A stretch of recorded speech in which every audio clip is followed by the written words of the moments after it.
Y entonces lo que vamos a hacer es hacer una revisión de todo lo que hemos visto, lo que va al certamen, y un poco revisando los conceptos más importantes que a la larga es lo que a ustedes les sirve para hacer un determinado ejercicio. Como siempre le he dicho, si ustedes tienen claro los conceptos, a partir de ahí cualquier ejercicio se puede resolver, ¿no?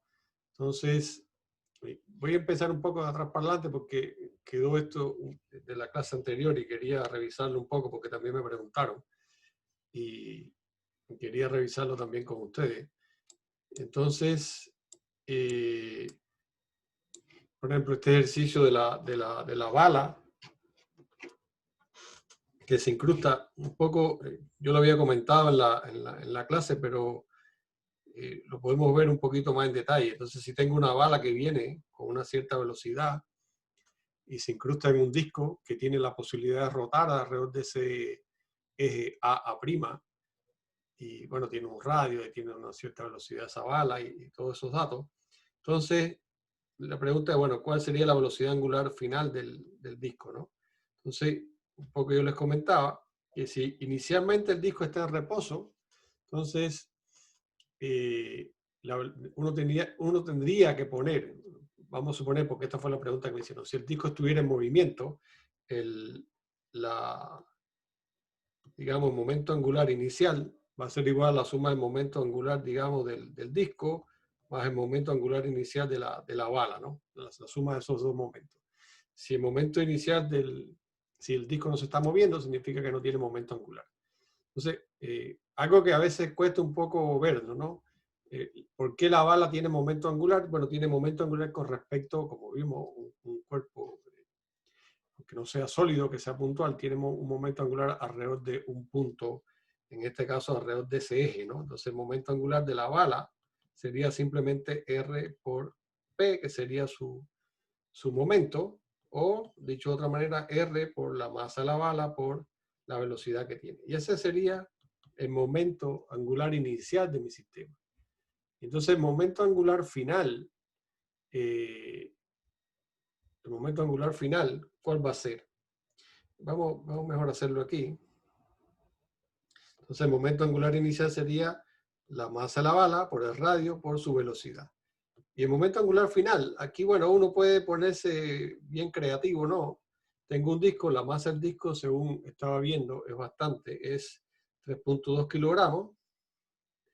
Es 3.2 kilogramos, el radio del disco era 0.5 metros, y la masa de la bala era simplemente 2 gramos, ¿no?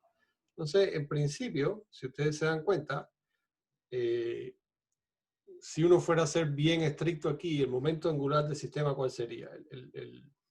Perdón, el momento inercia del sistema, ¿cuál sería? El momento inercia sería el momento inercia del disco más el momento inercia, digamos, de la bala, porque lo vemos como que un cuerpecito que se está moviendo y sería como un objeto puntual, sería como algo como la masa del disco de R cuadrado medio, este es el momento inercia de un disco, más la masa de la bala por el radio al cuadrado. Esta sería, digamos, la solución un poco, digamos, bien al detalle, pero si uno tiene en cuenta que esta masa de la bala es mucho menor que la masa del disco, entonces este término, si ustedes lo calculan, va a ser mucho menor que el otro y prácticamente no va a cambiar mucho la solución. Por lo tanto, uno puede hacer una simplificación aquí, que el momento de inercia del sistema va a ser simplemente el momento de inercia del disco, que sería la masa por R cuadrado medio. Entonces nos va a quedar que el momento angular final va a ser este momento I por el omega final, ¿no? Entonces igualamos los dos términos y nos va a quedar que esto va a ser mr cuadrado medio por el omega final. Y entonces el omega final va a ser 2, bueno, un R esto simplifica, 2 por V entre, no, y M también, entre M y R. Y esto sería la velocidad angular final que tiene el sistema digamos, este disco cuando empieza a girar. Entonces, si yo tuviera, repitiendo un poco lo que les estaba contando al inicio, si yo tuviera, esto está girando con una velocidad angular inicial determinada, ¿no? Perdón, una velocidad inicial determinada, entonces lo que va a cambiar es que el momento angular inicial va a ser, digamos, el momento angular de la bala más el momento inicial del disco, que sería I del disco por una velocidad angular inicial determinada. Entonces tendría que igualar esto al L final. Y bueno, ahí despejar y calcular en dependencia de los datos que me digan. ¿Ok? Entonces, fíjense que uno lo que tiene que ver es cómo es este momento, cuál es el momento angular de mi sistema antes y después, ¿no? Y ese es un poco la idea, ¿no? Entonces, voy a aprovechar antes que se me olvide, porque Facundo me está preguntando. Entonces, imagínense que yo tengo un disco que se está moviendo hacia la izquierda y otro disco que nosotros hicimos en clase esto. Vamos a suponer que este se mueve en sentido contrario. Esto tiene un omega 1 y esto tiene un omega 2 en sentido contrario. Entonces, claro, lo que uno, recuerden que vamos a suponer que los dos son iguales, para simplificar un poco esto. Son dos discos y cada uno tiene masa m. Entonces la pregunta es, ¿cuánto va a ser la velocidad angular final del sistema? Una vez que yo los una, y ojalá que los una sin ningún tipo de digamos, suave, ¿no? Que no sea un golpe brusco ni nada de eso. Entonces, el momento angular inicial del sistema, ¿quién va a ser? Va a ser el momento angular del 1 más el del 2, y sería I, vamos a llamarle I al momento angular, al momento inercia del disco, omega 1, pero el otro, recuerden que esto es un vector, yo aquí no le puse el vector, pero recuerden que esto es un vector. Entonces, al ser vectores, si uno está rotando en una dirección y el otro en la otra, son contrarios los momentos. Recuerden que el L en realidad sería I por omega, y omega se encuentra con la regla en la mano derecha. Si estamos girando, digamos, así, entonces el momento L iría en esta dirección, digamos, hacia arriba, ¿no? Si está girando así de esa manera. Entonces, si está girando en otro contrario, el L iría hacia abajo. Entonces, lo que vamos a tener aquí es que vamos a tener un I por omega 2. Ese va a ser mi momento angular inicial. Simplemente la suma de los dos momentos de cada uno de ellos. Y el L final va a ser simplemente bueno, como los dos son iguales, sería 2 veces I, porque sería el momento angular de los dos sumados, y un omega final. Y listo. Entonces igualamos esto y lo calculamos, ¿no? Entonces me queda bueno, me queda simplemente del lado acá I por omega 1 menos omega 2 entre 2I. Y eso es el omega final. Los I me simplifican y simplemente la velocidad final es omega 1 menos omega 2 sobre 2. Fíjate que se parece esto mucho a cuando hay una colisión digamos, dos cuerpos en una dimensión. Se parece un poco. ¿Ok? O sea, cuando colisionen dos cuerpos en una dimensión, uno con una velocidad en el sentido contrario, va a pasar eso, ¿no? Que la velocidad final va a ser la diferencia de velocidades, ¿no? Ya, entonces, este sería el problema que es de la clase. Y este también es muy similar, es prácticamente igual. Aquí lo único que cambia es digamos, la forma del momento inercia, ¿no? El momento inercia inicial, perdón, el momento inercia del sistema que está rotando, que el sistema sería esta barra de longitud L y ese cuerpecito de masa M. Entonces, esto lo vamos a ver después, un detalle, pero ya estamos viendo incluso cosas del momento inercia. Si yo tengo un sistema que tiene una barra aquí, y tengo un cuerpo de masa m aquí, y él va a empezar a girar alrededor de ese punto, ¿cuál sería el momento de inercia de ese sistema? El momento de inercia del sistema, y siempre que tenga... La barra más.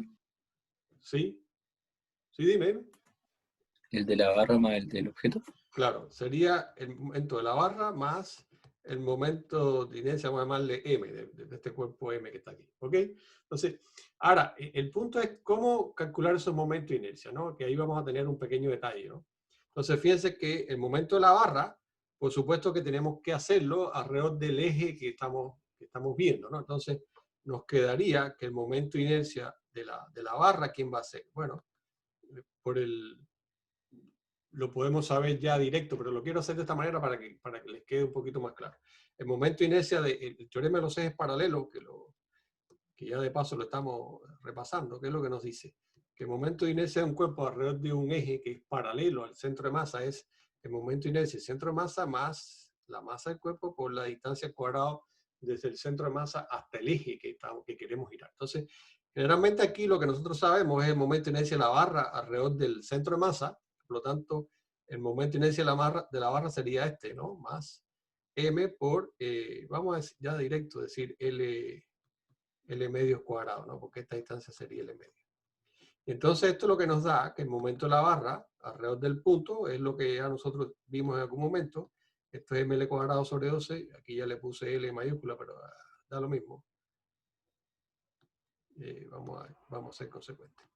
Ml cuadrado sobre 12 más ml cuadrado sobre 4. Y entonces, si nosotros acordamos cuánto daba esto daba ml cuadrado sobre 3, ¿no? Y es el momento de la barra alrededor del extremo, ¿no? Entonces, por lo tanto, ese es el de la barra. El del cuerpecito M, ¿quién va a ser? Bueno, es simplemente, nosotros podemos asumir que eso es bien pequeñito, no tenemos en cuenta un poco las dimensiones, porque es un cuerpo de masa M, entonces ese momento va a ser simplemente M por L cuadrado, porque es como nosotros definimos el momento de inercia de una masa, ¿no? Con respecto a un punto. Recuerde que la definición del momento de inercia es la suma de los mRI cuadrados, entonces son todos los componentes de mi cuerpo, de mi sistema, digamos, de muchos cuerpecitos. Y si tenemos muchas masas, sería esto. Entonces, de alguna manera, lo que nosotros estamos aplicando aquí es lo mismo. Tenemos un sistema y estamos sumando todo. Lo que pasa es que como tenemos un sólido y ya de cada sólido sabemos lo que tenemos, entonces eso nos lleva a sumar por separado cada uno, pero ojo que hay que tener en cuenta la distancia a la que están del eje y qué momento de inercia tenemos cada uno. Entonces incluso hay un problema que yo creo que viene porque si no nos vamos a... Yo les traía aquí para empezar a hacer cosas, pero creo que este puede ser interesante, creo que fue el propio Facundo quien me lo preguntó, que cuál sería el momento de inercia de ese sistema. Este es interesante, ¿no? Entonces, ¿cómo lo podemos hacer? Bueno, esto sería como ver dos barras. Entonces, el momento de inercia total va a ser el momento de la barra 1 más el momento de la barra 2. ¿Ok? Entonces, bueno, el punto ahora es, bueno, ¿cuánto es el momento de inercia de la barra 1? Es más fácil de obtener porque ese lo conocemos. Y por supuesto, este le llamamos 1 y este le llamamos 2. Entonces, lo que vamos a hacer es, el momento 1 es lo mismo que hicimos ahora. Este va a ser M, vamos a suponer que los dos tienen masa M y el largo L, para simplificar un poco todo. Repito, habría que hacerlo el momento de inercia con respecto al centro de masa más la distancia del centro de masa al eje de rotación, pero ya sabemos que ese da ml cuadrado tercio. Entonces nos quedaría el de 2, y ese de 2, ¿cuál sería? Bueno, sería el momento de inercia del centro de masa más la distancia al punto que está el eje de rotación, ¿no? Entonces sería más ml cuadrado, porque esa barra vale L. Y este sería el momento de inercia del centro de masa, sería ml cuadrado sobre 12, más ml cuadrado, eso daría ¿no? 13 ml cuadrado sobre 12, ¿no? Entonces, si uno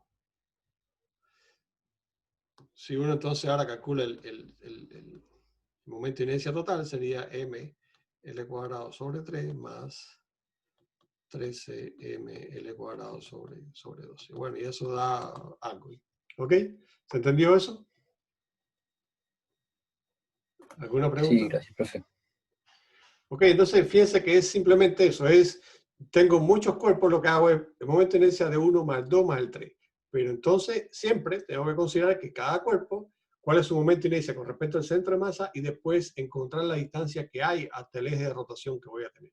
Ok, entonces ahí puedo inventarme cualquier cosa. Fíjate que esto va a ser distinto si tengo por ejemplo, ¿no?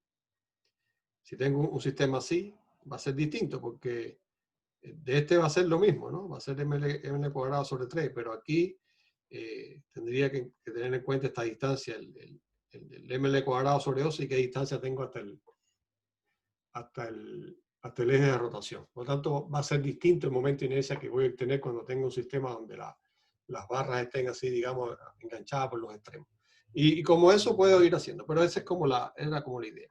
Entonces, regresando a este caso, entonces lo que voy a tener que mi momento de inercia del sistema, ¿no? Va a ser el ml cuadrado sobre 3 más la masa de este disquito por ml cuadrado, ¿no? Y ese sería el momento de inercia de mi sistema. Y entonces es lo mismo, entonces tengo el momento angular inicial tiene que ser igual al momento angular final. Y en este sistema el momento angular inicial es igual que en el caso anterior, el R cruz P, el momento angular que tiene la bala, porque estoy asumiendo que el otro sistema está en reposo. ¿Ok? No me detiene si voy muy rápido, si no entienden, si quieren que les enfaticen algo más, ¿no? Entonces, esto sería el momento angular inicial. El L, que sería la distancia hasta el eje de rotación, y por el momento, que sería la masa de la bala por la velocidad. Por lo tanto, este sería L por M por V, y eso va a ser a un omega final por este momento I, que es este que está aquí. Y ahí uno puede calcular la velocidad angular final que va a tener el sistema. Simplemente ya ustedes saben para hacer eso. ¿Ok? Entonces, bueno, esos eran los ejercicios que teníamos de la clase. Entonces, lo que un poco quiero hacerle una visión, creo que son demasiadas páginas, no sé si nos va a alcanzar el tiempo, hacerle una suerte de repaso, un recorrido por un poco todo lo que hemos visto. Y bueno, lo primero que vimos fue vectores, pero digamos, vectores es una herramienta que digamos que se ocupa en muchos lugares. Y no voy a entrar en detalle ahora porque eso se supone que ustedes lo tienen bien asimilado. O sea, no hay ninguna pregunta específica de vectores, sino que, por supuesto, con aplicaciones. Entonces, el primer tema que vimos fue cinemática. Y cinemática, nosotros, el approach que le hicimos, el acercamiento que hicimos fue más bien a partir de gráficos. Y lo que nos interesaba era que ustedes entendieran que si yo que puedo tener distintos tipos de gráficos, no sé, cómo es la aceleración en función del tiempo, cómo es la velocidad en función del tiempo, y de la posición contra el tiempo no lo vimos, pero de alguna manera ustedes se hacen una idea. Esto en realidad fueron lo más importante por las consecuencias que podíamos hacer. Si yo tengo un sistema con movimiento rectilíneo uniforme, o sea que no tengo aceleración, por supuesto aquí tengo que la aceleración vale cero, ¿no? Sería un gráfico de una línea aquí. Y en este sería un gráfico donde la velocidad es una constante. Este sería el movimiento rectilíneo uniforme. Pero si tengo un movimiento, que es lo que le llaman ustedes movimiento rectilíneo uniformemente acelerado, voy a tener una aceleración que va a ser distinto de cero. Puede ser tanto positiva como puede ser negativa. Y voy a tener una velocidad que puede tener un gráfico como este, por ejemplo, ¿no? Puede tener un gráfico como este, donde aquí, por supuesto, empezamos con una cierta velocidad negativa. Pero también puedo tener casos como este, por ejemplo, cuando tengo una aceleración negativa, que este sería el caso de, por ejemplo, la gravedad, ¿no? Que tengo una aceleración que es negativa, y en el caso, por ejemplo, que lanzo un objeto hacia arriba, esto sería el gráfico de velocidad contra tiempo. Esto sería cuando alguien lanza un cuerpo hacia arriba y después cae, o cuando cualquier cuerpo que se esté moviendo con cierta velocidad, pero hay una fuerza que está actuando en sentido contrario y le va restando la velocidad. O sea, parte con una velocidad positiva, pero de alguna manera va perdiendo velocidad, que es lo que me está diciendo este gráfico. Llega un momento en que la velocidad se hace cero y después retrocede. Entonces aquí hay esto, ustedes ya me imagino que esto queda bastante claro. ¿Cuáles son otras cositas, otros detalles importantes aquí, no? Primero, ¿qué significa el área debajo de la curva, no? Entonces, en el caso de la aceleración, esta área, ¿qué es lo que me da? ¿Qué me da esta área? Velocidad. Velocidad. La variación de la velocidad. ¿Ok? La variación de la velocidad. Esta área sería la variación de la velocidad. O sea, yo digamos que tengo una velocidad inicial determinada, ¿no? Y que está en un punto inicial y tengo una velocidad final. Entonces, esa área, ¿no? Que sería vamos a ponerlo acá, este delta V sería esa aceleración por el tiempo, o vamos a hacerlo un poquito más general, por el delta T, que sería el tiempo, ¿no? Y esto es precisamente cuando uno hace esto, obtiene la ecuación de movimiento rectilíneo uniformemente acelerado, que la velocidad es Una velocidad inicial más la aceleración por el tiempo. Y eso sale de ese gráfico. ¿Ok? Entonces, fíjense que eso lo que me da es variación de la velocidad. En el gráfico de velocidad contra tiempo, el área, ¿qué es lo que me da? Bueno, el área me da el cambio de posición igual. O sea, digamos que si yo quiero, veamos primero el caso más sencillo, ¿no? Si tengo una velocidad que es constante, por supuesto, esta área que está aquí va a ser este delta X, va a ser la velocidad que tengo, vamos a llamarle una velocidad cero, por el delta T. ¿No? El delta T, digamos, es esto, ¿no? Por lo tanto, aquí lo que me está diciendo ya es que esa área me está dando el cambio de posición, ¿ok? El cambio de posición del objeto. Entonces, si yo tengo un gráfico como este, ¿no? Y aquí esto ya nosotros lo vimos varias veces, hay que tener en cuenta que si estoy por encima del eje X, ese cambio de posición va a ser, esa área es positiva. Por lo tanto, el cambio de posición es positivo. Pero si estoy por debajo del eje, ese cambio de posición es negativo. Este es negativo y este es positivo. Por lo tanto, si yo quiero encontrar el cambio de posición, tengo que, vamos a suponer que esto es un área 1 y esto es un área 2. Bueno, el delta X, ¿quién va a ser? Bueno, va a ser, digamos, A1 menos A2, si A2 es positivo, vamos a llamarle A2 el área, ¿no? En magnitud. Entonces, ese sería el cambio de posición. Y ojo, pero hay una magnitud que también nosotros vimos y que quiero que me la digan. Si yo ahora escribiera en función de A1 y A2 la distancia recorrida, ¿quién sería? Distancia recorrida, no cambio de posición. ¿Quién sería la Uno distancia más recorrida? a dos. Exactamente, A1 más A2. Porque fíjense que cuando yo estoy lanzando un cuerpo hacia arriba, vamos a suponer que subió 10 metros, recorrió 10 metros y después cayó 10 metros. La distancia que recorre es 10 metros. El cambio de posición desde que sube hasta que baja es cero. ¿Ok? Entonces, son dos conceptos ligeramente diferentes, pero que ustedes ya me imagino que los tengan bastante, bastante claros. Por lo tanto, esto digamos que es lo que, claro, la altura máxima sería 1, exactamente. La altura máxima sería 1 y por supuesto lo que cae después sería igual a 1 porque en este caso sería un gráfico que como este que está acá, donde estas dos áreas son iguales. Esta área y esta área serían iguales. ¿Ok? Sería ese gráfico de un cuerpo que cae y vuelve a subir. ¿Ok? Entonces, estos son los conceptos, digamos, más interesantes. Por supuesto, ustedes van a tener un grupo de ecuaciones que los van a utilizar, ¿no? Por ejemplo, en el caso del movimiento rectilíneo uniforme, esta sería la ecuación importante. El movimiento rectilíneo uniformemente acelerado sería x igual a x sub 0 más c sub 0t más un medio de a por t cuadrado. Y la velocidad ya lo vimos. Estos son, si recuerdan, estas son ecuaciones que incluso las fuimos capaces de obtenerla. Y hay una ecuación que nosotros no dedujimos directamente, pero después la ocupamos en varias ocasiones, que es esta, ¿no? Y entonces digamos que con estas herramientas ustedes tienen para resolver cualquier problema de cinemática, ¿no? Entonces son simplemente, digamos que cuando tienen, por ejemplo, problemas de encuentro de móviles y cosas esas, simplemente tendrían uno que tiene una cierta posición inicial más una velocidad 1 y el otro con otra y así. ¿Ok? Entonces, bueno, ahí hay que ser un poco cuidadoso con los tiempos, con las posiciones y demás. Pero siempre que tengan dudas con las ecuaciones, pueden tratar de ver el gráfico, cómo sería el gráfico, en el momento tal, en qué posición estaría, en el otro momento. Y ahí, con el gráfico, le ayuda mucho a ver cosas por ese estilo, ¿entiendes? No sé si hay alguna pregunta más sobre esto, porque en realidad en cinemática no son tan complicados los ejercicios. Así que, entonces, en dinámica, que bueno, todo lo que tiene que ver con la fuerza, bueno, recuerden que vimos las tres leyes de Newton, que son las leyes fundamentales que rigen aquí, ¿no? Y entonces, ¿qué era lo interesante que vimos? ¿Qué fue todo lo que vimos? Lo primero que vimos es hacer una suerte de lo que llamamos el diagrama de cuerpo libre de cada cuerpo.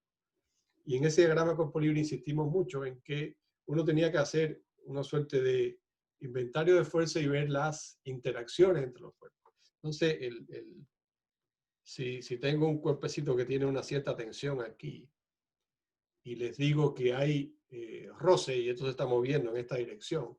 Entonces, ¿cuáles son las fuerzas que actúan? Eso ya lo vimos en varias ocasiones.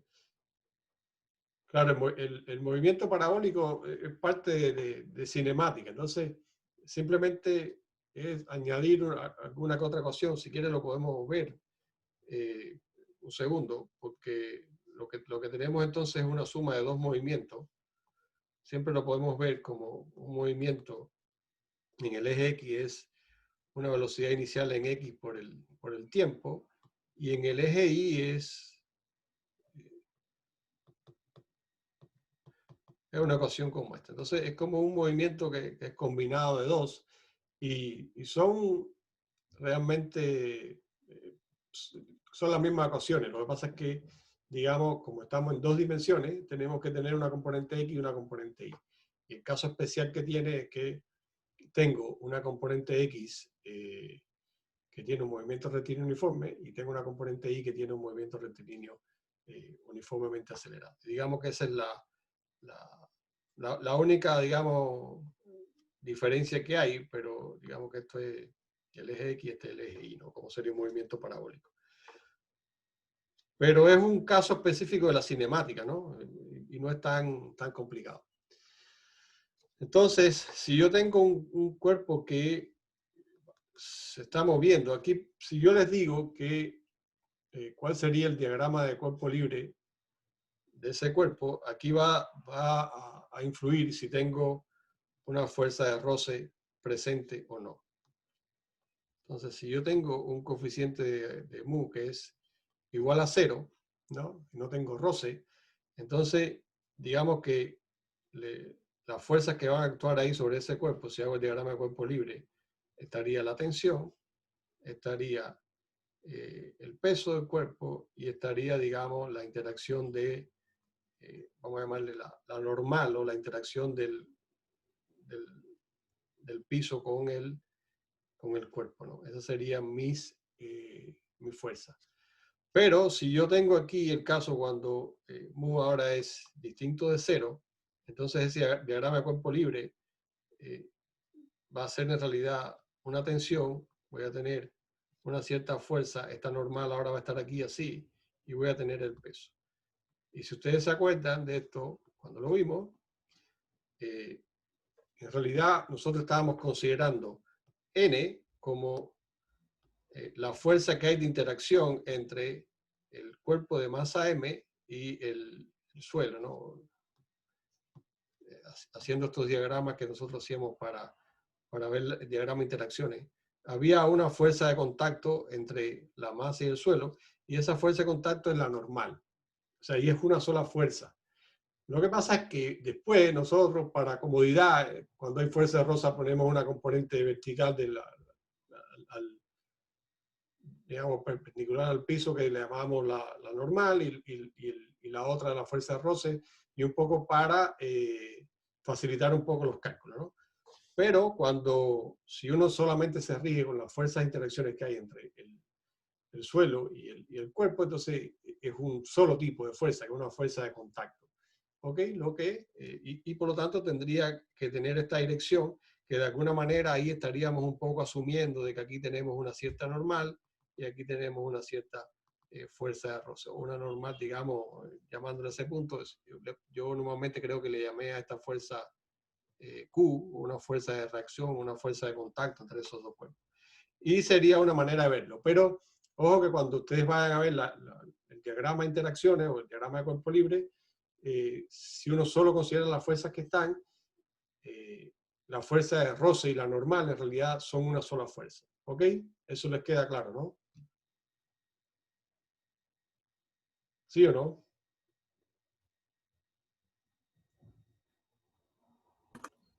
Sí. Sí. Ok. Sí. Ya, entonces, bueno, aquí recuerden que tenemos algunos problemitas, digamos, que son, no sé, voy a ponerle, por ejemplo, este problema que es uno de los típicos. Tengo un cuerpo de masa, qué sé yo, 2m y un cuerpo de masa m aquí. y tengo un coeficiente de roce distinto de 0 y tengo un ángulo aquí, θ. Y estos son problemas que ustedes ya, me imagino que los pueden resolver. Siempre les digo que escriban las ecuaciones para cada uno y después sumen y se simplifiquen las tensiones. O incluso yo ya sé por la experiencia cuánto va a dar esto, porque si uno se pone a ver qué fuerzas son las que provocan, vamos a suponer que esto se esté moviendo en esta dirección, por ejemplo. Entonces, las fuerzas que van a actuar en movimiento son, o las que ayudan al movimiento sería vamos a comprobar después si esto es así o no. Esto sería 2mg, que sería la masa de esto, perdón. ¿Y quién se opone al movimiento? Bueno, se opone al movimiento la gravedad de este otro, que sería mg por el seno de θ, y se opone además la fuerza de roce, que ya nosotros sabemos que es la normal por mu, y la normal es mg coseno, y esto es mg coseno de θ por mu, y todo eso es igual a 3m por a. ¿Ya? Créanme que eso yo creo que es lo que va a dar, pero se lo puse para que vean que simplemente un análisis, esto después ya cuando usted tenga experiencia sale muy rápido esto. Es muy fácil calcular la aceleración. Entonces, ¿cuáles serían las ecuaciones para el cuerpo, para el primero, ¿no? Vamos a ver que yo creo que vamos a llegar a lo mismo. Para el primero tenemos un diagrama de cuerpo libre que sería, tenemos la tensión y tenemos el peso, ¿no? Entonces, si tenemos un movimiento hacia abajo, aquí vamos a tener 2mg menos la tensión es igual a 2m por a. Y para el cuerpo 2, que tenemos tenemos este cuerpo así, entonces lo que hacemos es un eje, digamos X que está en esta dirección, un eje Y en esta dirección, y tenemos el peso que va aquí, tenemos la tensión que está en esta dirección, aquí tenemos el peso, y aquí tenemos la fuerza de roce y tenemos la normal, ¿no? ¿Ok? Entonces, si uno hace la descomposición en el eje X, tendremos la tensión menos la componente del peso, que sería mg por el seno del ángulo, menos la fuerza de roce, y todo eso es igual a m por a. Entonces, lo que siempre les he dicho, que suma uno de estas ecuaciones, y si suma, las tensiones se simplifican, me queda 2mg menos este término, mg seno del ángulo, menos la fuerza de roce, pero recuerden que la fuerza de roce es la normal por mu, y la normal de esta ecuación de aquí es igual a mg por el coseno del ángulo. Y te queda mg coseno del ángulo por mu, igual a, sumo 2m más 1m y me queda 3m por a. Que es la ecuación que les había dicho. ¿Ok? O sea, esto ustedes casi por intuición pueden ser capaces de saber exactamente cuánto es que va a dar esto, o cómo va a dar.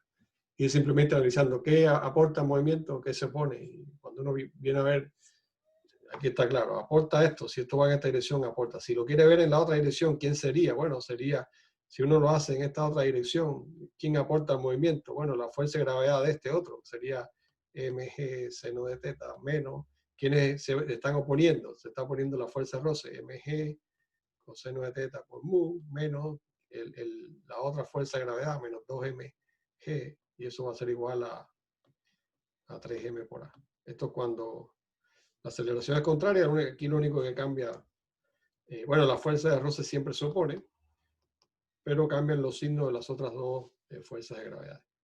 Entonces, digamos que este es como los ejercicios típicos que ustedes tienen que saber hacer, pero en ocasiones, por ejemplo, si yo tengo a veces esto, hay algunos problemitas que engañan un poco. Vamos a suponer que esto es de masa 2m y esto de masa m. ¿Cuál sería la aceleración del sistema? Vamos a suponer el caso más fácil, que el coeficiente de roce es 0. Esto puede parecer muy raro, pero si uno lo ve, esto, que esté un cuerpo de 2m y m en esto, recuerden que yo quiero hallar la aceleración de todo mi sistema, pero la fuerza entre 2m y m es una fuerza, entre comillas, interna. Y es un poco lo que le estaba diciendo con la tensión, es una fuerza interna. Por lo tanto, la acción de uno sobre el otro y la de otro sobre el otro, cuando uno la asume, se cancelan, es una fuerza interna. Entonces, esto a simple vista, esto va a ser T igual a 3m por A. Eso es lo que va a dar eso, si no considero el roce. Es como si fuera un solo cuerpo de masa 3m. ¿Se entendió eso? Si quiere lo hacemos. Fíjate que si uno lo quiere hacer de verdad para el cuerpo M, ¿qué fuerzas actúan sobre M? Si lo quiere lo podemos hacer. Vamos a llamarle a este cuerpo 2 y a este cuerpo 1. Sobre el cuerpo 2, ¿qué fuerzas actúan? Bueno, actúa la tensión, ¿no? Y va a actuar la fuerza de contacto entre 1 y 2, que le voy a llamar, no sé, N.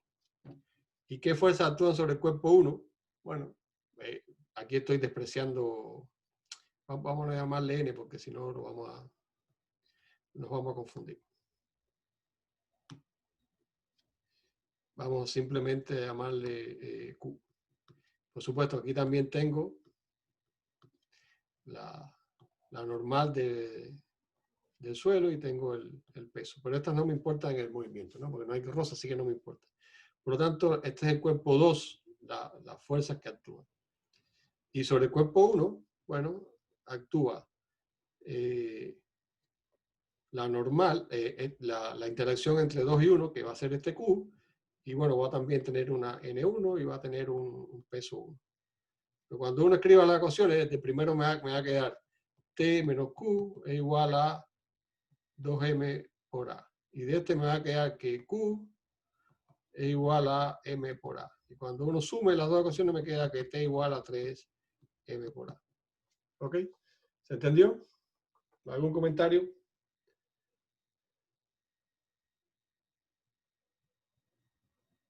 ¿Sí o no? Sí, se entendió perfecto. Ya.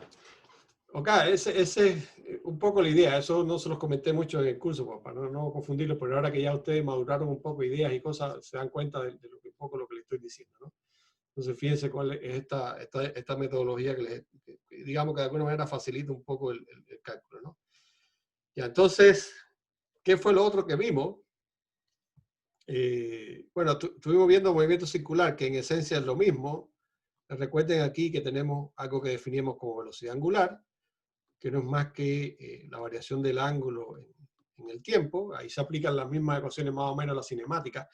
Y aquí, digamos, una de las cosas importantes es el vínculo del movimiento circular con el movimiento, digamos, lineal. Entonces, digamos, estaban estas ecuaciones que nosotros vimos, que si yo tengo, por ejemplo, un cuerpo de radio R, ¿cómo vinculo las magnitudes lineales con las angulares? Entonces, si por ejemplo quiero ver, si tengo un ángulo θ, eso significa que este arco S, ¿no?, va a ser igual a ese ángulo θ, que ese ángulo está en radianes. Este θ tiene que estar las unidades tienen que estar en radianes para que todas estas expresiones sean válidas. Y esta es una relación entre el arco este y el radio. Y eso es equivalente a decir, ¿qué cosa es ese arco? Ese arco es lo mismo que lo que recorre una partícula que estaría ubicada en ese punto cuando la rueda gira a un ángulo θ. Y recuerden que eso es equivalente a, que nosotros lo vimos, que si tengo, por ejemplo, una bicicleta, qué sé yo, y ya sabía que hay una bicicleta aquí, cuando una bicicleta dé la vuelta completa, ¿no? ¿Qué significa? O sea, una vuelta, ¿qué significa? Significa que el ángulo que recorre es 2pi, ¿no? Y por lo tanto, el arco ese, ¿quién va a ser? Bueno, va a ser 2pi por el radio de la bicicleta. Y eso es, digamos, lo que recorrió la rueda si no hay deslizamiento. Recuerden que esa era la condición. O sea, que rueda sin deslizarse. Por lo tanto, lo que recorre exactamente es esto, 2pi por r igual en una vuelta. Entonces, también como tenemos estas magnitudes, tenemos una expresión similar para que la velocidad lineal, en función de la velocidad angular, tiene esta forma. O sea, tengo velocidad lineal, tengo velocidad angular y tengo este radio. Significa que la velocidad de un punto... espérate, Facundo, déjame entender lo que me está preguntando. Vamos a terminar la idea primero. Entonces, lo que estoy diciendo aquí es que la velocidad de un punto que esté en la periferia o a una distancia r del centro está relacionada con omega por r. Por lo tanto, a medida que el r aumenta la velocidad lineal. Si el r disminuye, disminuye la velocidad lineal. Dime, Facundo, no entendí la pregunta. Debe de test, ¿qué sería el movimiento circular uniforme? Bueno, es lo mismo que de omega de t, ¿no? Esto es alfa. ¿Sí es lo que entendí? Sí, pero en la expresión esa de la V igual omega R, ¿Sí? si la derivo el dv en dt, ¿qué sería? ¿Aceleración tangencial Claro, o porque toda la si yo aceleración? derivo esto, ¿no? ¿Qué me queda? Alfa. Cuando derive omega me queda alfa. Y cuando derive de v en dt me queda la aceleración, ¿no? Y me queda aquí la otra expresión que es la que nosotros habíamos visto, que relaciona la aceleración lineal o la aceleración de centro de masa con la aceleración angular. ¿Ok? Ah, Es lo mismo. gracias, profe. Fíjate que claro, porque de v en dt es a y de omega en dt es alfa. Y uno supone radio constante, por lo tanto, cuando derive, solamente derivamos v y omega, porque r es una constante. ¿Ok? Eso es lo que les he explicado varias veces. Esto es matemático, ustedes lo van a ver, que cuando derivo una función, esto es df en dt por g más f por dg en dt. Pero si una de las dos es una constante, entonces solamente me queda un término, ¿ok? Exacto. Entonces, ese es como el vínculo que hay entre las magnitudes angulares y las magnitudes lineales. Y esto es importante. ¿Y qué era lo otro que nosotros vimos? Es que si yo tengo, si yo tengo, digamos, un cuerpo que se está moviendo en una trayectoria circular, como por ejemplo los planetas, eh, claro, en el caso del movimiento circular, la aceleración lineal y tangencial, a veces ahora vamos a hablar un poco de esas aceleraciones, pero a veces se les da, se les llama de la misma manera, ¿no? Cuando uno entiende aceleración lineal significa que a lo largo de una línea, ¿no? Lo que pasa es que esta aceleración tangencial, entre comillas, no es lineal estrictamente hablando, porque yo tendría una aceleración en cada punto y esa aceleración va cambiando, ¿no? Si quiere ahora lo vemos en detalle, pero yo lo llamaría mejor aceleración tangencial y dejaría aceleración lineal para el caso cuando estamos en una pura dimensión así, digamos, como tal, ¿no? ¿Ok? Entonces, si yo tengo un movimiento en un círculo, eso significa, como demostramos en algún momento, que tiene que haber una fuerza. ¿Por qué tiene que haber una fuerza? Porque la velocidad es un vector, y como la velocidad es un vector, y importa si cambia tanto la magnitud como si cambia la dirección. Entonces, por lo tanto, en este movimiento, esta derivada, que ya en algún momento lo vimos, creo que hay un videito lo dedujimos en algún momento, encontramos que si tengo la acción de una fuerza que sea, el tipo de fuerza hasta que le llamamos centrípeta, que digamos puede ser un hilo que digamos que tengo una determinada cuerda y aquí tengo una piedra aquí que está dando vuelta, o la Tierra alrededor del Sol, que también hay una fuerza centrípeta, que es la fuerza gravitatoria. Entonces eso nos va a llevar a que hay una aceleración aquí. Y eso es lo que llamamos aceleración centrípeta, y habíamos encontrado una expresión que era la velocidad que tenía la partícula en ese momento, o el cuerpo en ese momento, entre el radio. Y esta es una aceleración que era, por supuesto, va en la misma dirección que la, digamos, un vector R, ¿no? Digamos, si yo pongo R en esta dirección, esto sería menos, ¿no? Porque, para ser consecuente, porque esta aceleración iría hacia adentro, ¿no? Tiene la misma dirección. Recuerden que por la segunda ley de Newton, vamos a suponer que esta es la tensión, esto va a ser la masa por la aceleración centrípeta, y por lo tanto, tanto la tensión como la aceleración tienen la misma dirección en los vectores, ¿no? Por lo tanto, tiene que ir hacia el centro de esta aceleración. La aceleración centrípeta iría hacia el centro. Y esa es una aceleración que lo que hace es cambiar. Lo que pasa es que si yo tengo un cuerpo, por ejemplo, alguien que está en un skate de esto, o un auto, qué sé yo, cualquier cosa, que se está moviendo por una superficie que de alguna manera tiene cierto radio, entonces la aceleración total del sistema yo lo puedo descomponer en una aceleración centrípeta que tendría una cierta, porque estoy cambiando la dirección de la velocidad, y ahí ya tengo una cierta aceleración centrípeta que estaría hacia el centro, pero también puedo tener, porque a lo mejor el auto está acelerando además, puedo tener además una aceleración que le llamamos aceleración tangencial. Entonces la aceleración total de mi sistema va a ser la suma vectorial de tanto la aceleración centrípeta como la aceleración tangencial. Y eso me daría, digamos, que la aceleración, no sé, sería un vector que apuntaría en esta dirección. ¿Ok? Pero digamos que eso es como para tener en cuenta cuando tengo presente las dos aceleraciones, que un poco lo que preguntaba Facundo, generalmente le llamamos mejor aceleración tangencial en vez de aceleración lineal. Y entonces en un movimiento circular estarían presentes o pueden estar presentes los dos tipos de aceleración centrípeta y aceleración tangencial. Claro, eso sería cuando yo tengo un movimiento circular que sea acelerado, ahí tengo, digamos que esta aceleración tangencial es la que yo relaciono con la aceleración esta angular, con alfa, ¿no? Que está cambiando la aceleración. O sea, esta expresión que la aceleración es igual a alfa por r, esta aceleración es la aceleración tangencial, ¿no? No la aceleración centrípeta. Entonces, esto es lo que relaciono con, porque esta es la que tiene que ver con una aceleración en la rotación, ¿no? Ahora, ahí hay otra aceleración que es la que tiene que ver con el cambio de dirección, que son dos cosas que lo podemos ver de manera diferente. ¿Ok? ¿Se entendió eso, no? Sí, profe, yo tengo una duda respecto a que la había tenido antes, pero se me olvidó preguntarle cuando estábamos viendo movimiento circular. Que, por ejemplo, en un sistema, eh, cuando yo, por ejemplo, giro una persona y la persona como que tiende a salirse del centro, que sería yo girando a la persona. No sé si es que me entiende la pregunta. ¿Cuál fuerza actuaría en ese sistema?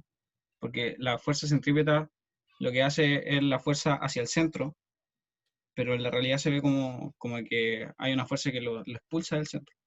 Sí, lo que pasa es que estamos confundiendo cosas, ¿no? Imagínate, imagínate que yo tengo un planeta orbitando alrededor del Sol, ¿no? Entonces él está en esa órbita. Entonces, ¿y qué pasa si yo ahora de pronto el Sol desaparece? Si no hay más fuerza Es centrípeta, ¿qué es lo que va a pasar? la que da solo la aceleración tangencial. Bueno, no va a haber aceleración, bueno, no hay fuerza. Mm. ¿Ok?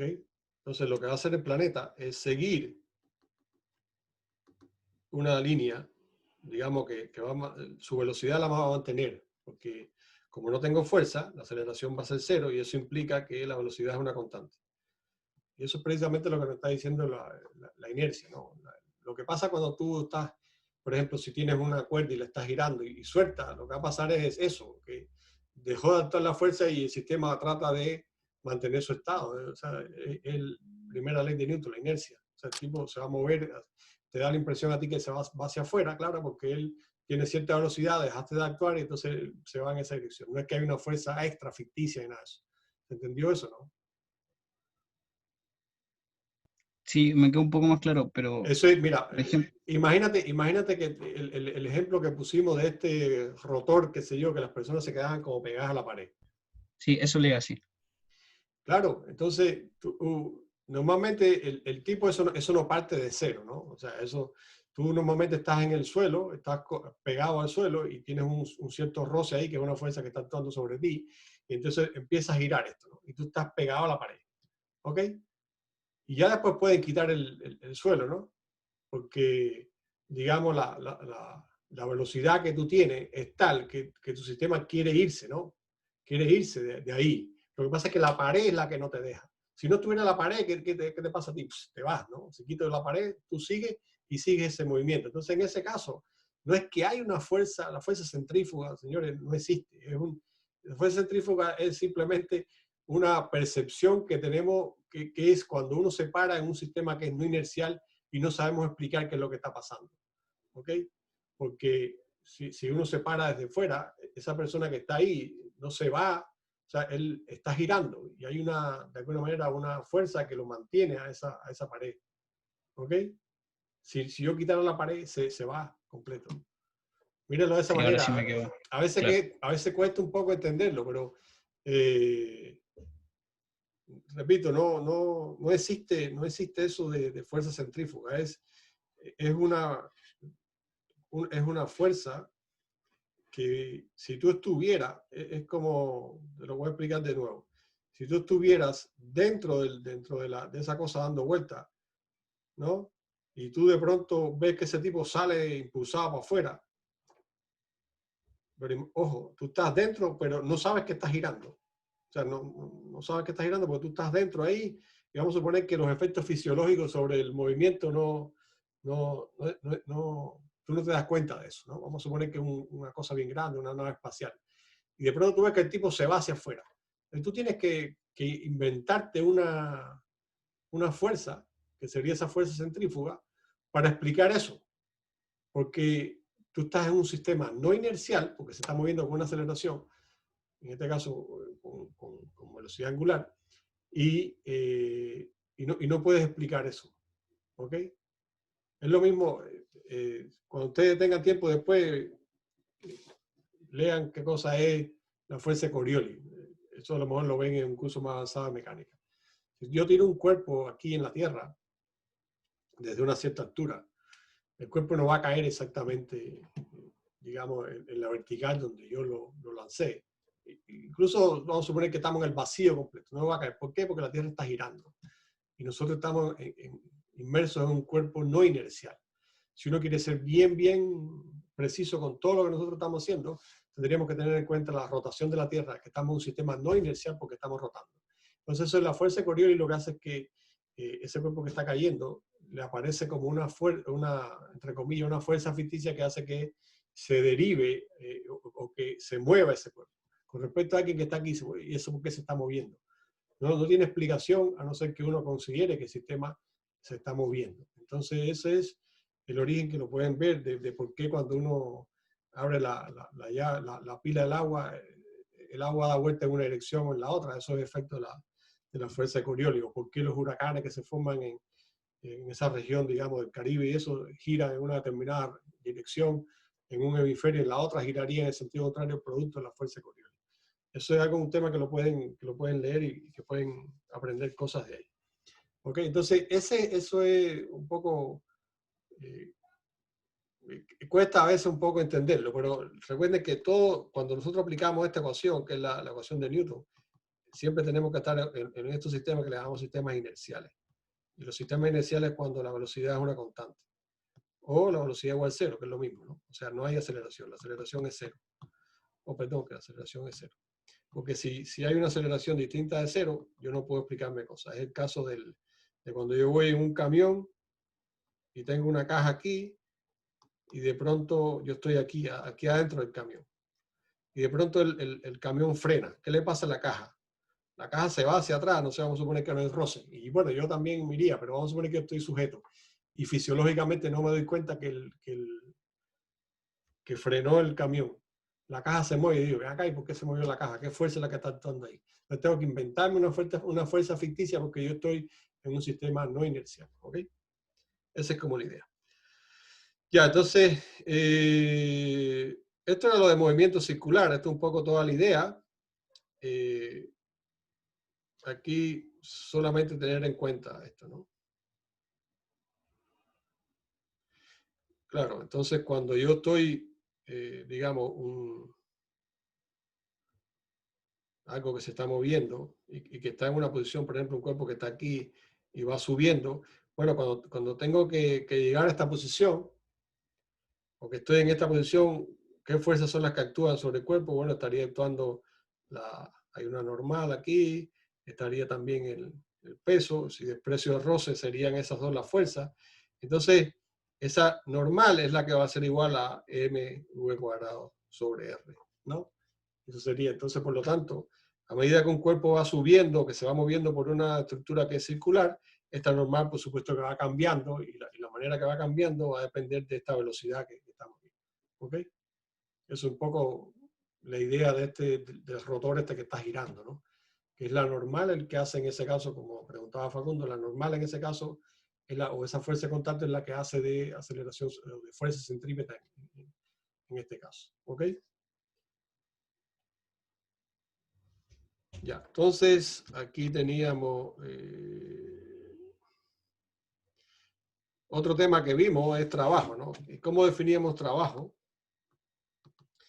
En realidad es la definición bien completa es esta, que es desde un punto A hasta un punto B, el producto punto de dos vectores, o que lo podemos, cuando estamos en una sola dimensión así, caso sencillo, es simplemente, no sé, tengo una fuerza, vamos a hacer el caso más general. Tengo una fuerza que está actuando aquí, bueno, y voy desde un punto hasta otro, y tengo esta distancia D, bueno, ese trabajo sería F punto SD, y esto es un producto punto, y recuerden que el producto punto no es más que F por D por el coseno del ángulo que hay entre D y F, ¿no? Y este sería el trabajo. Por lo tanto, esto es un escalar. El trabajo es un escalar, es el resultado del producto de dos vectores que da como resultado un escalar. Entonces, por supuesto que ahí uno tiene que, es simplemente esto. A mí me pueden poner una situación como, por ejemplo, algo que está en un determinado plano inclinado, pero si yo quiero ver, por ejemplo, vamos a suponer que esto está cayendo, vamos a suponer que esto está cayendo aquí y recorrió esta distancia, y quiero ver el trabajo de la fuerza de roce.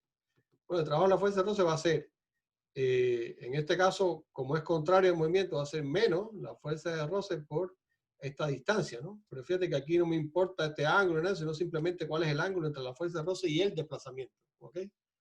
Puedo tener distintas situaciones y eso es lo que me interesa.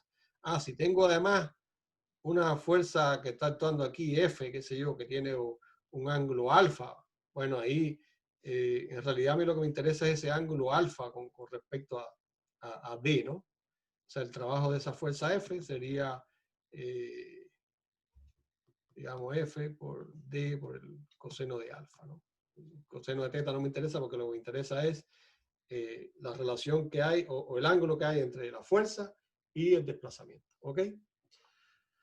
La fuerza de roce, bueno, no sería variable, porque la fuerza, en este caso no sería variable, porque la fuerza de roce simplemente sería la normal por el coeficiente de roce cinético, ¿no? Y la normal es mg por el coseno del ángulo, ¿no? Entonces es una fuerza que es constante. Entonces, el trabajo es simplemente la fuerza de roce sería menos mg coseno del ángulo por mu por la distancia, ¿ok? Y sería negativo porque las direcciones de la fuerza sería contraria a la dirección del movimiento, ¿no? Entonces, claro, uno puede tener fuerzas variables y si uno tiene, de igual manera, uno puede tener un gráfico como este, vamos a hacerlo así, por ejemplo. Tenemos una fuerza y que depende de la posición de esta manera, ¿no?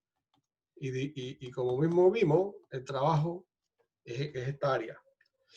Entonces, un ejemplo de fuerza variable era el resorte, que recuerden que era menos K por X cuadrado, no sé. Esta es una fuerza restitutiva, la fuerza de resorte. Perdón, aquí me puse yo a innovar. Menos K por X. Donde X es la posición. Esto recuerden que era el resorte en un cuerpo aquí, y la fuerza que actúa sobre ese cuerpo es menos K por X, porque siempre se opone un poco al movimiento. Y esa es una fuerza que es variable, ¿no? Entonces, esa fuerza, si uno hace el gráfico, sería un gráfico como este.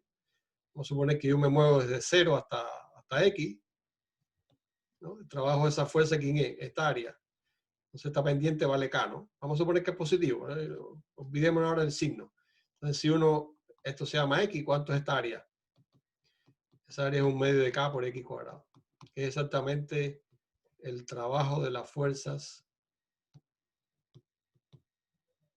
conservativas, ¿no? O sea, esta es una fuerza conservativa y este es lo que nosotros llamamos el U elástico, ¿no? Que era un medio de K por X cuadrado. O sea, es el trabajo que realizaba la fuerza elástica, ¿no? Y en este caso que era una fuerza conservativa. Entonces, uno puede encontrar el trabajo de esta manera, simplemente aplicando fuerza por distancia, por el coseno del ángulo entre la fuerza y esto, o también a partir de un gráfico, el área del gráfico que sea fuerza con posición, o con distancia, o con lo que sea, este gráfico también me da el área, esa me da el trabajo que realiza esa fuerza. ¿Ok? Son las dos maneras de encontrar ese trabajo. Que en la larga, todos recuerden, es lo mismo que estamos aquí, que esto es una integral. Cuando yo integro, en este caso cuando integro con un DL, lo que estoy encontrando es el área debajo de la curva de F en función, no sé, de X, ¿no?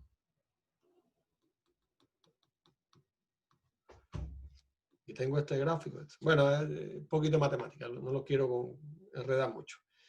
El área o simplemente a partir de la la expresión, ¿no? Bueno, y a partir de calcular el trabajo a determinadas fuerzas, encontramos que teníamos que la fuerza de gravedad la podíamos asociar con algo que se llamaba energía potencial gravitatoria, que le llamamos UG y que era MGH. Y eso lo encontrábamos simplemente de calcular el trabajo que realiza la fuerza de gravedad, que sería mg por h, la distancia, es muy fácil. Y la fuerza elástica la podíamos asociar a una energía mecánica que era la energía potencial elástica, que sería 1/2 de K por X cuadrado. Y la otra energía mecánica que habíamos definido era la energía cinética, que era 1/2 de la masa por la velocidad cuadrada. Y habíamos encontrado, o habíamos visto un teorema que era el trabajo de todas las fuerzas era igual a la variación de la energía cinética, ¿no? Y en este caso aquí están todas las fuerzas.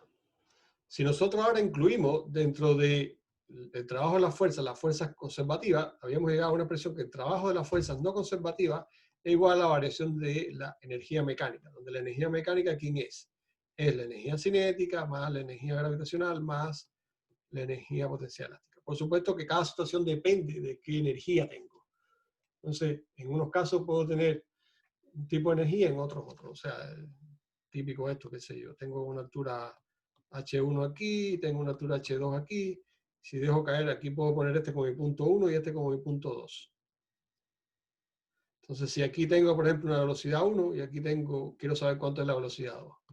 Bueno, entonces simplemente lo que uno tiene que, como no hay fuerza, el trabajo de las fuerzas no conservativas es 0, porque vamos a suponer que no hay roce ninguno, entonces la variación de la energía mecánica es 0. Y eso significa que la energía mecánica inicial es igual a la energía mecánica final. Entonces, para eso lo que hacemos es tomar un punto, tomar otro y escribir la energía mecánica.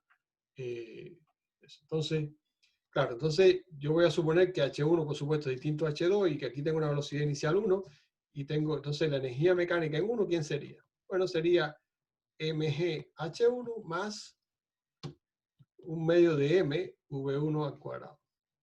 Y la energía 2 sería mgh2 más 1/2 de m por v2 al cuadrado. Y bueno, si quiero calcular v2, bueno, igualo, E1 igual a E2, y de ahí obtengo cuánto vale v2. Y es simplemente despejar. Claro, si recuerden que, bueno, la energía cinética siempre es positiva, porque bueno, es 1/2 de mv cuadrado, por lo tanto, no importa la dirección, esa energía cinética es positiva. Pero recuerden que la energía potencial gravitatoria, como ese H, puede depender de dónde yo coloque mi sistema, ¿no? Yo puedo poner mi H igual 0, por ejemplo, aquí, y lanzar un cuerpo, no sé, imagínense lo que sea. Y aquí de alguna manera puedo tener puedo decir que en este punto mi energía gravitatoria va a ser menos mgh1. No hay nada que me lo impide, puede ser negativa. Simplemente, a mí en ocasiones, como mismo puedo hacer esto, puedo decir que poner mi h igual 0 aquí, ¿no? Y entonces en este caso inicial, el U inicial sería 0, el U inicial gravitatorio, ¿no? Sería 0, porque todo depende de dónde yo coloque. Esa, digamos, libertad la puedo tener a la hora de escoger dónde ubicar mi 0 de energía potencial gravitatoria. ¿Okay? Entonces, da lo mismo y es algo que puedo jugar un poco con eso. ¿Okay? Por supuesto que en este caso, yo si supiera los valores, podía poner, por ejemplo, si H1 era mayor que H2, bueno, yo podría poner que mi energía potencial gravitatoria aquí es 0, y entonces en este punto la energía potencial gravitatoria, ¿qué sería? Bueno, sería mg H1 menos H2, porque sería la diferencia, digamos, de altura esta, ¿no? La que me importa. O sea, por tanto, pero a la larga se dan cuenta que van a obtener el mismo resultado. Bueno, ahí esto, en esencia, esto digamos que es uno de los temas que es como más fácil de todo lo que nosotros vimos. Es simplemente una ecuación escalar, no hay nada de vectores. y entonces simplemente lo importante aquí es que la energía mecánica inicial tiene que ser igual a la energía mecánica final cuando, digamos, las fuerzas, digamos, externas, no conservativas, son cero, ¿no? No hay fuerza de roce, en esencia lo que vimos. Así que esto es un tema que yo creo que es uno de los que más fácil o más rápido se entiende. Bueno, después vimos colisiones. En colisiones podemos tener dos casos. Podemos tener algo que le llamamos colisiones elásticas y colisiones inelásticas. O digamos que aquí no se conserva la energía y aquí sí, ¿no? Entonces, pero lo importante es que habíamos definido algo que le llamábamos momento, que era la masa por la velocidad, y en ausencia de fuerzas externas, o sea, cuando solamente habían fuerzas internas, esto era una cantidad que se conservaba. Y esto es una ley importante en la física, que es la ley de conservación del momento lineal. O sea que si las fuerzas externas es igual a cero, significa que P es una constante. Entonces, si P es una constante y no hay fuerzas externas, o sea, todos son fuerzas internas, entonces significa que esto puede tener una velocidad 1 y esto puede tener una velocidad 2 determinada. Entonces tiene que cumplirse que el momento inicial tiene que ser igual al momento final. Y eso es muy robusto y muy, muy fuerte. Entonces, simplemente uno lo que hace es ver cuánto es el momento inicial de mi sistema, que sería la suma de los momentos de cada una de las partículas, y el momento final es lo que queda. Entonces, a partir de ahí uno puede hacer muchos problemitas de esto, y en esencia pueden haber dos tipos de problemas. Un problema cuando el choque es elástico, y un problema, generalmente nosotros vemos choques que son completamente inelásticos, significa que los dos cuerpos quedan pegados. O sea, digamos que tengo un caso inicial así, y después el final puede ser, digamos, estoy yendo para acá y estoy yendo para acá. Puede ser, no sé. Este sería el momento inicial. Pues me estoy quedando sin... Tengo que darle un poco de batería de carga. Se me olvidó poner el lápiz a cargar. Ya, entonces, pero sigamos un poco. Es importante aquí que uno tenga en cuenta, el caso de una dimensión es muy sencillo. Cuando tengo una colisión elástica, entonces, además de la conservación del momento, tengo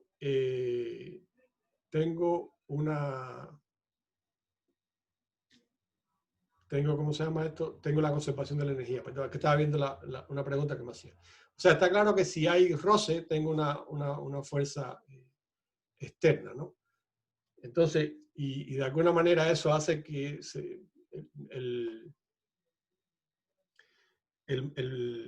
puede cambiar un poco el momento. Ahora, si uno lo que tiene en cuenta es simplemente el acto de la colisión, este teorema se mantiene igual. O sea, yo puedo tener dos partículas que se están moviendo sobre una superficie, por ejemplo, dos carritos. Y claro, sobre cada uno de ellos puede estar actuando el roce. Y ellos están perdiendo energía cinética, por llamarla de alguna manera. Pero en el momento de la colisión, si yo soy capaz de saber cuánto es la velocidad justo antes de la colisión, esta expresión es válida. Porque la colisión, ¿qué es lo que pasa? Que la colisión es un suceso que es muy rápido, ocurre muy rápido, y por lo tanto, en ese intervalo de tiempo, la acción de esa fuerza externa uno la puede considerar prácticamente cero, o el trabajo que hace es considerarlo prácticamente cero, ¿no? Y entonces se sigue cumpliendo la conservación del momento, pero justo en el momento antes y después de la colisión, ¿no? Obvio que si yo estoy en un ambiente que después va a haber roce, va a perder esa velocidad, ¿ok? Pero si uno solamente le interesa considerar la colisión como tal, eso es válido, ¿ok?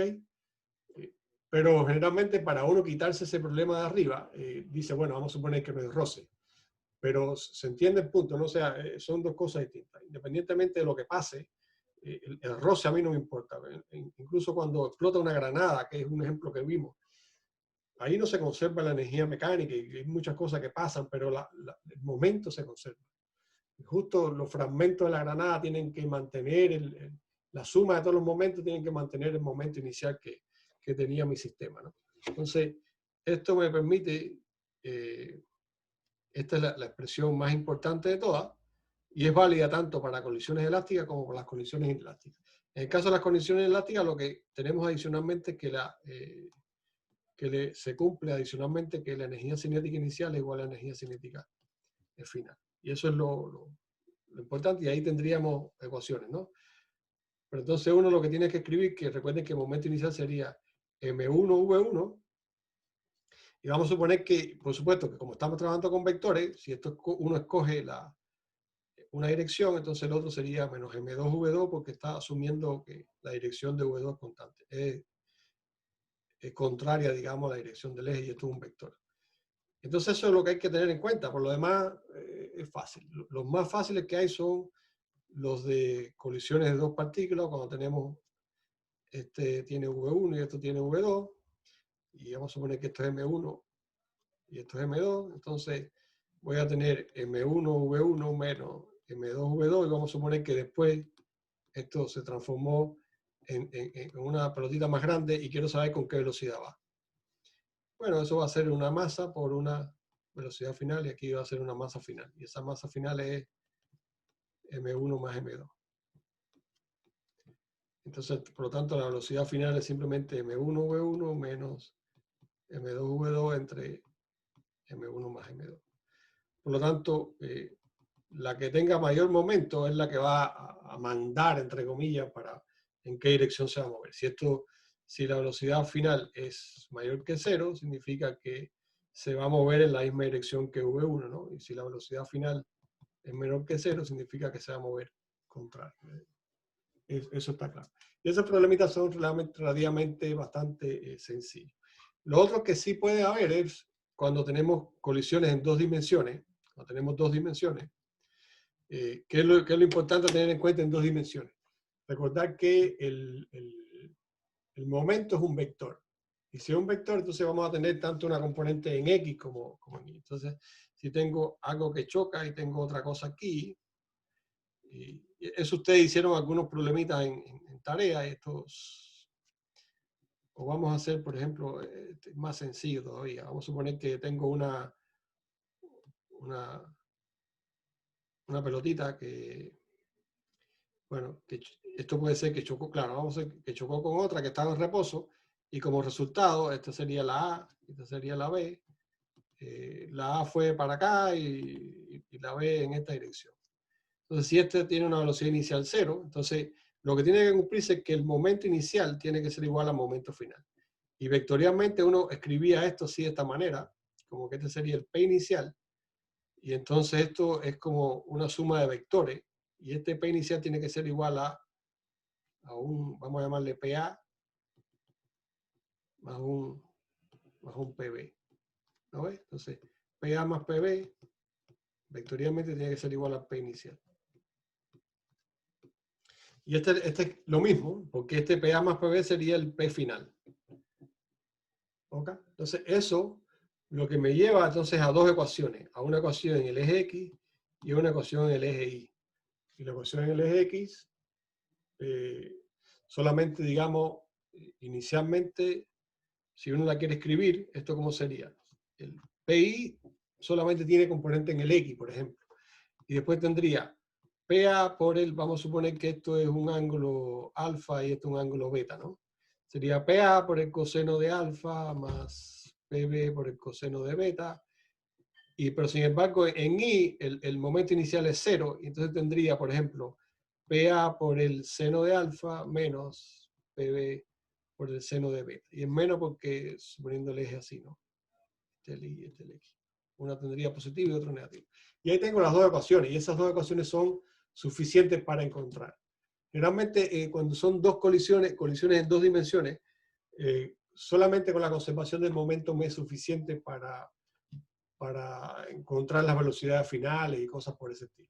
Por lo tanto, esta es la ecuación, digamos, importante para el movimiento en dos dimensiones. Entonces, en dos dimensiones solamente me interesa cuáles son los momentos iniciales y finales. Y este es como el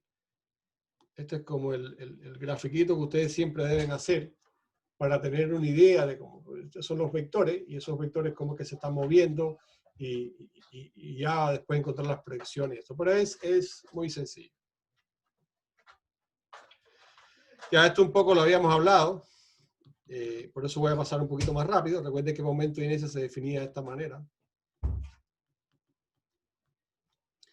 Y lo otro que es importante es el teorema de los ejes paralelos.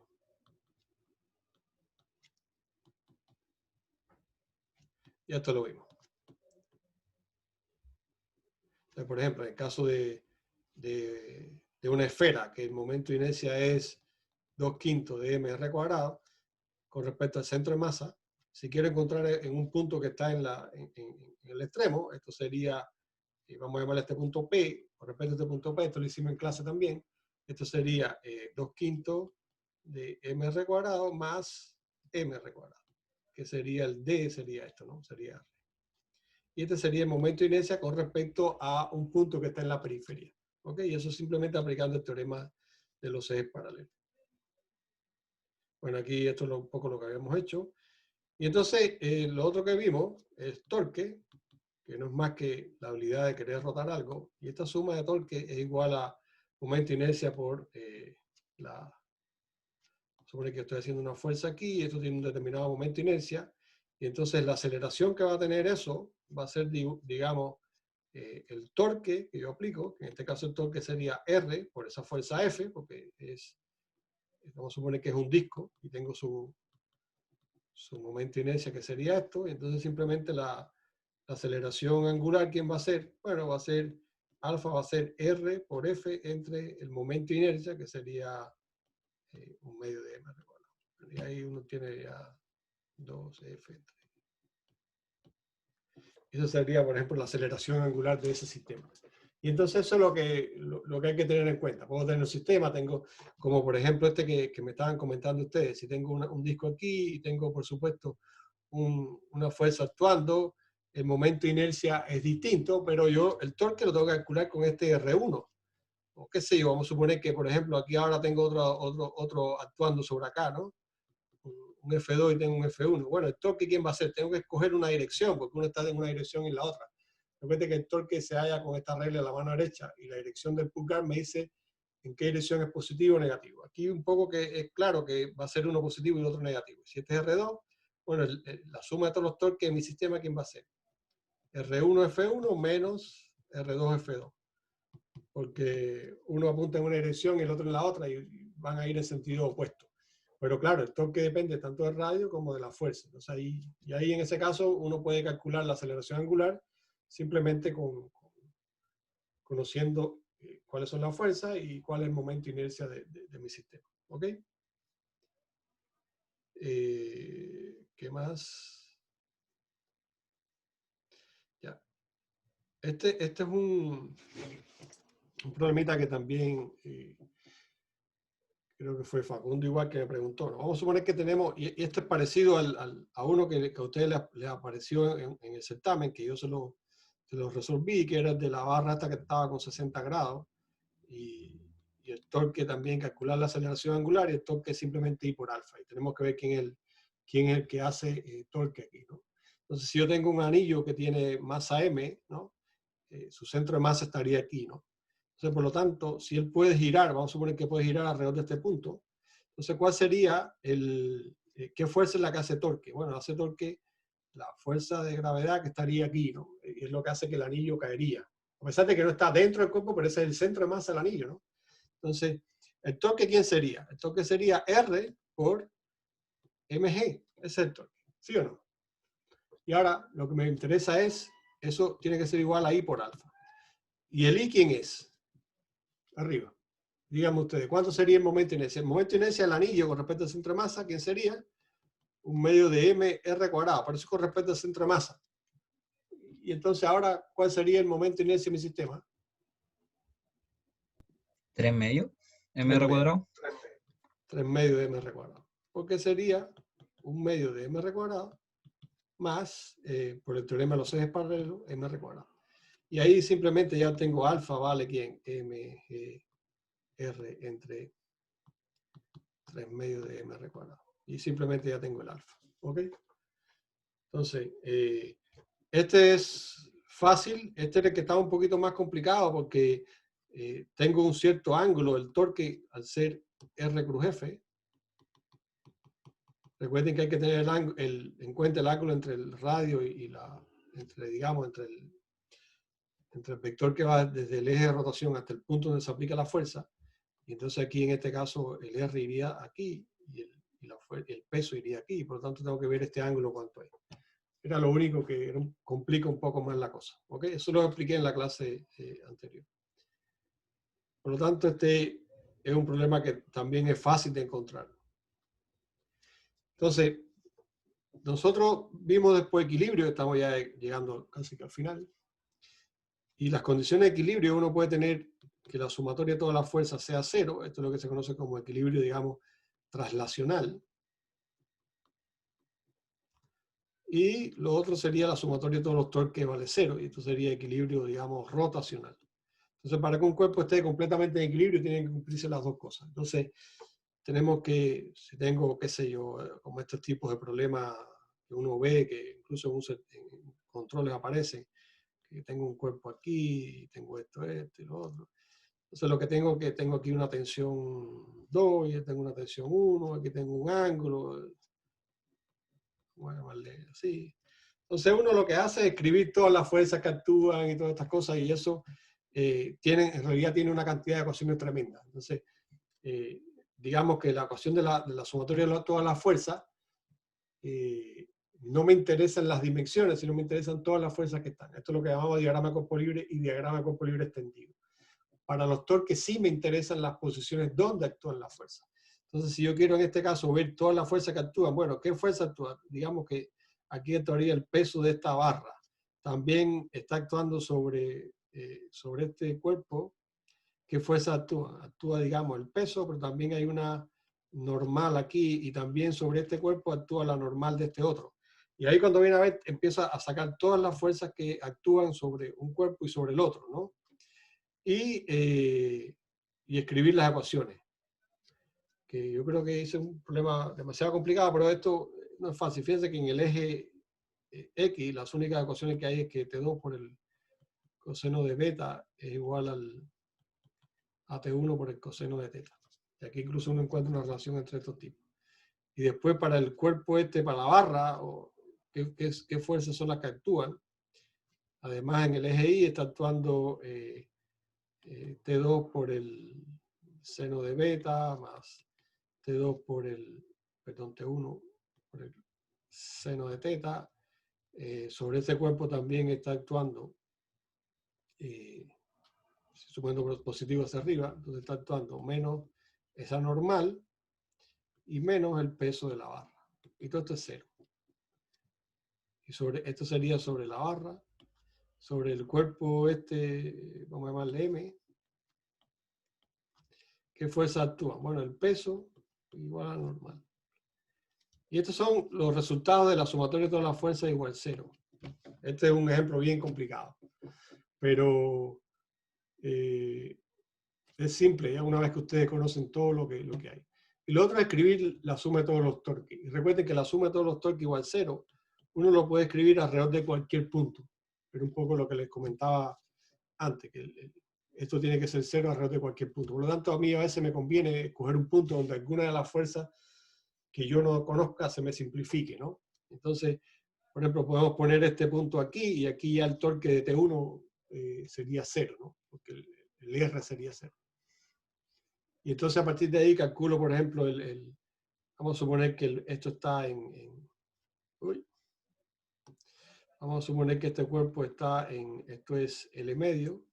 Voy a ponerlo un poquito para que se vea aquí. Vamos a suponer que esto está aquí a L cuarto. Entonces el torque de esto, la suma de todos los torques, ¿quién sería? Bueno, sería el peso de la barra por L medio, sería el torque ese. Después tendría la acción de esta normal, pero como la normal es igual al peso, o como la normal es igual al peso, lo voy a poner distinto al peso. Pero ojo que el peso no actúa sobre la barra, ¿ok? Si el punto pudiera ser externo al objeto. Por eso es que descartamos esa pregunta porque decía que debía estar dentro y no, puede estar en cualquier lugar. Entonces, yo lo pongo en esa esquina ahí, y entonces sería PB por L medio, después tendría más el otro peso de la masa M por 3L sobre 4, porque está a 3/4 L, y después tendría menos T2 por L, ¿por quién? Por la componente de la tensión en este eje, que sería el seno de beta. ¿Ok? Y eso vale 0. Igualmente puedo escribir otra ecuación alrededor de este punto, pero alrededor de este punto, y entonces aquí tendría entonces una ecuación para T1, y ahí tengo suficientes ecuaciones para resolver todo. Puede ser más o menos complejo, pero fíjense que lo importante es que se cumplan las dos condiciones, que la sumatoria de todas las fuerzas sea 0 y que la sumatoria de todos los torques sea 0. Y eso es lo importante. Y la sumatoria de todos los torques con respecto a cualquier punto. ¿Ok? Como si quiero ponerlo fuera también. Lo que pasa es que es más complicado ponerlo fuera. Me conviene ponerlo en un lugar donde actúe una fuerza. ¿Ok? No voy a entrar aquí en los detalles, pero porque esto realmente si hay preguntas en el certamen serán preguntas más sencillas que esta que le acabo de poner aquí, que en realidad es bastante complicada. ¿Ok? O sea, no es complicada, sino tiene muchos cuerpos y muchos términos, pero en realidad es fácil. Entonces, las preguntas que ustedes van a ver ahí van a ser, digamos, un poco más sencillas. Ojo siempre tener en cuenta que a veces se equivoca en que el torque es R cruz F. Entonces, por lo tanto, es importante el ángulo entre el R y el F. Entonces, yo siempre le he dicho que a veces es más cómodo, por ejemplo, en este caso, simplemente considerar la proyección. Por ejemplo, en este caso, vamos a suponer que está este cuerpo así. Si esto aquí es una tensión, entonces simplemente me interesa solamente la componente de la tensión que sea perpendicular a la R, que es en realidad el que va a ser distinto de 0. Porque la tensión va a tener una componente en X que va a ser 0 su torque y una componente en Y. Por lo tanto, si este ángulo es θ, entonces el torque va a ser simplemente R por F por el, en este caso θ sería la componente en este eje y sería por el seno de θ. ¿Ok? Entonces, simplemente viéndolo de esa manera. En este caso es muy sencillo, pero si yo tengo, por ejemplo, si tengo, por ejemplo, el θ así, vamos a suponer que la tensión está así, en esta dirección, ¿no? Y este es el θ. Vamos a suponer que ese es el ángulo que conozco. Entonces aquí, ¿qué es lo que me interesa? Igual, este es la componente I de la tensión. Y el torque sería, vamos a suponer que esto I de L, sería L por T, ¿por quién? Por la proyección de la tensión en este eje, que también sería en este caso por el seno de θ. ¿Ok? Y es simplemente encontrando qué proyección es perpendicular al L. ¿Ok? ¿Se entendió eso, no? Eso Sí, profe. donde más a veces se ve, por ejemplo, en este ejemplo que yo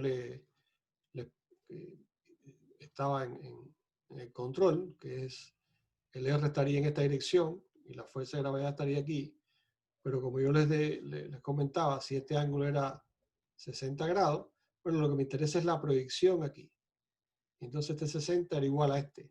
Este sería también 60. Por lo tanto, en este caso, el torque sería L medio, porque la fuerza de gravedad actúa en el medio, por mg por el coseno de 60, porque ese es este vector, al proyectarlo aquí, y este sería el ángulo, este es el coseno. El seno es el cateto opuesto.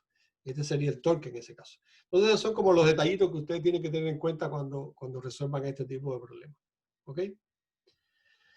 Ya, y lo otro un poco ya lo que estábamos viendo, casi al final, no sé qué, yo creo que están todos los temas aquí, que es importante esto, ¿no? Que la conservación del momento angular, que si la suma de todos los torques que actúan sobre un cuerpo es 0, eso me lleva a que el L es una constante.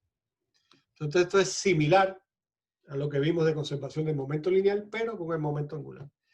Entonces los problemitas que uno ve aquí son que vimos, qué sé yo, de la persona en la banqueta que puede girar, o de discos y cosas por ese estilo, que cuando uno cambia el momento de inercia, entonces lo que cambia es la velocidad angular, porque L, ¿no? Lo importante, es igual a I por omega. Y al ser igual a I por omega, entonces si tengo un L inicial igual a un L final, entonces voy a tener un I inicial, omega inicial, de un i final por omega final. Entonces, en dependencia de lo que me pregunten, ahí puedo encontrar. Pero estos generalmente también son problemitas bien sencillos porque son preguntas que lo único más complicado puede ser encontrar el momento de inercia, pero lo demás ya es una matemática muy sencilla. ¿Ok? Esto yo no voy a seguir viendo más porque ya vimos incluso al principio algunos ejemplos y que son como los ejemplos que uno pudiera preguntar. No hay mucho más cosas similares o parecidas a lo que estuvimos viendo. Así que no es tan complicado. ¿Alguna otra pregunta? ¿Algo que quieran ver? ¿Alguna otra duda? ¿Algún otro tema que les interesa? Movimiento armónico simple no va a entrar.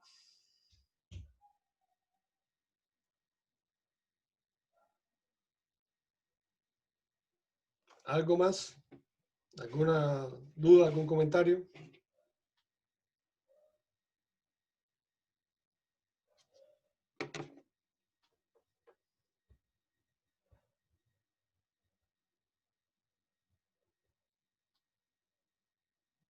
Sí, lanzaban la pelota una después de otra. Claro, por ahí hay que...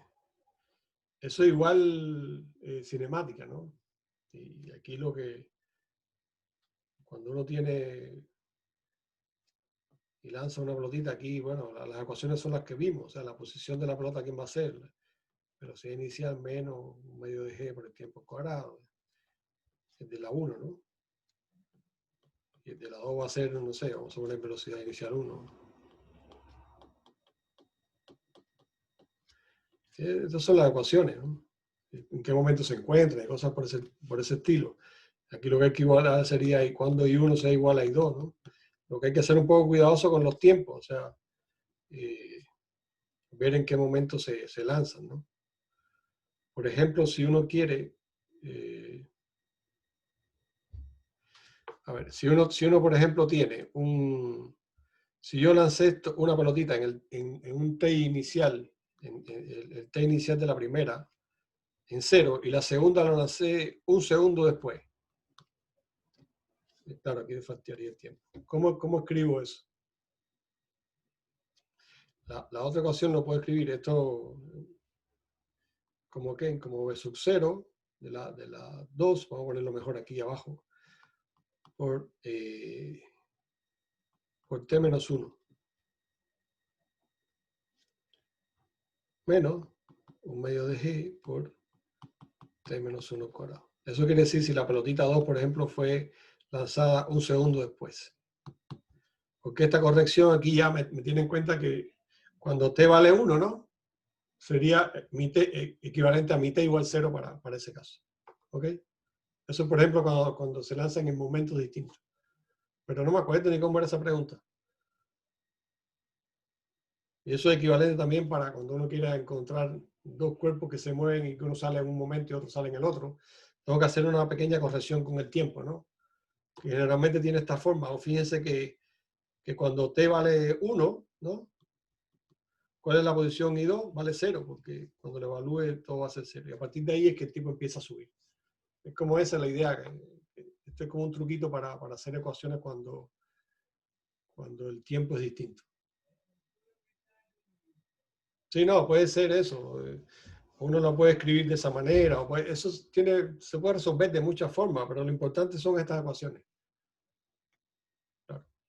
Uno, si...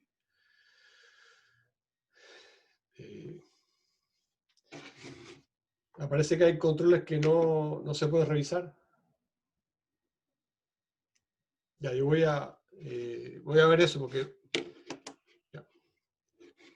ya creo que encontré porque es que este último sí pudieron revisarlo, ¿no? Ya, entonces, claro, porque es que hay una opción ahí de cerrar control que yo creo que no la había puesto para cerrarlo y que una vez que se cierra entonces ya se puede revisar. Ya se lo voy a hacer ahora mismo a todos los controles y ponerle que ya terminaron. Y así pueden ustedes revisar cuáles serían las opciones correctas. Pues. Bueno, entonces, chiquillos, un gusto. Esperemos que cuando se acabe esta pandemia nos encontremos físicamente, no sé, pasen por mi oficina, saluden, algo así, porque ahora no los conozco a ninguno prácticamente. Esta clase la voy a subir ahora mismo, está grabando. Así que bueno, les deseo suerte. Yo voy a hacer física 130 ahora este semestre. Así que bueno, ahí nos estaremos viendo. Así que bueno, ojalá les vaya bien. Bueno, cualquier duda, cualquier consulta, igual lo pueden ver conmigo. Después pueden escribirme cualquier cosa después de terminar esto. Por supuesto voy a seguir aquí como profesor en la Santa María, así que nos vamos a encontrar probablemente en cualquier otro curso. Así que bueno, ahí veremos. Así que bueno, suerte y cuídense y que les vaya bien.